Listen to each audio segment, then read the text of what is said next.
No coração de Minas Gerais, existe um lugar onde o silêncio grita.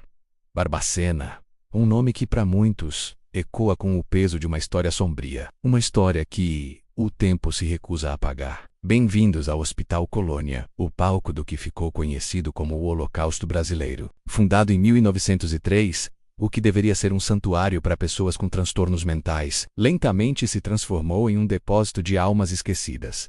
Aqui, os muros não protegiam. Eles aprisionavam. Milhares de pessoas foram enviadas para cá não apenas por doenças mentais, mas por serem inconvenientes, pobres, moradores de rua, vítimas de preconceito, ou simplesmente abandonados pela própria sociedade. Imaginar a vida aqui dentro é mergulhar em um pesadelo. Superlotação absurda, fome, frio, doenças que consumiam os corpos lentamente. A higiene era um luxo inexistente. Registros históricos imortalizados em livros como O Holocausto Brasileiro, do Daniela Arbex, revelam a verdade brutal. Cerca de 60 mil pessoas morreram entre estas paredes. 60 mil vidas.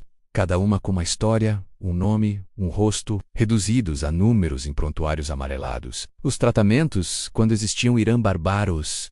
Os maus-tratos eram rotina. A negligência era a regra. O sofrimento era a única certeza diária. Em cada corredor, em cada leito enferrujado, em cada cadeira de rodas abandonada, há uma impressão indelével de dor. Uma energia tão densa que parece ter se fundido à própria estrutura do lugar. O hospital, como era, foi desativado. Mas será que a história realmente terminou? A dor, o desespero e a injustiça de 60 mil mortes simplesmente desaparecem com o tempo. Moradores locais e antigos funcionários sussurram histórias que arrepiam a alma. Contam que nas noites mais escuras e silenciosas, quando o vento assobia pelas janelas quebradas, sons estranhos emergem da escuridão. Ecos de choros abafados, lamentos que parecem vir de lugar nenhum e de todos os lugares ao mesmo tempo. Passos arrastados em corredores onde ninguém mais caminha. Há quem jure ter visto vultos nas janelas empoeiradas, silhuetas fantasmagóricas vestidas de branco, paradas, observando o mundo do qual foram arrancadas. Figuras que se movem nas sombras, desaparecendo quando se olha diretamente.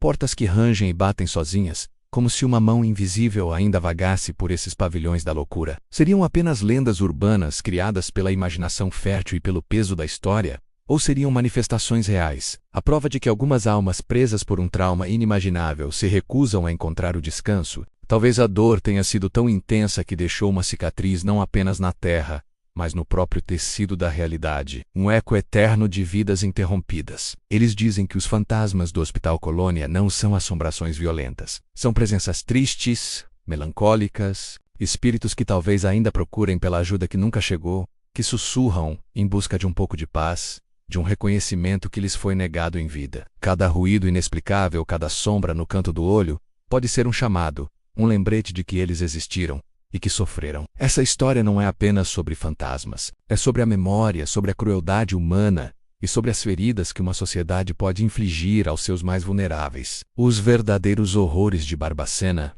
não foram sobrenaturais, mas terrivelmente humanos. E talvez os espíritos que ainda vagam por lá sejam apenas o testamento final de que algumas injustiças são tão profundas que nem a morte consegue calar. Obrigado por assistir e por nos ajudar a manter viva a memória dessas pessoas. Se você acredita que histórias como essa precisam ser contadas, deixe seu like, se inscreva no canal e compartilhe. Até a próxima.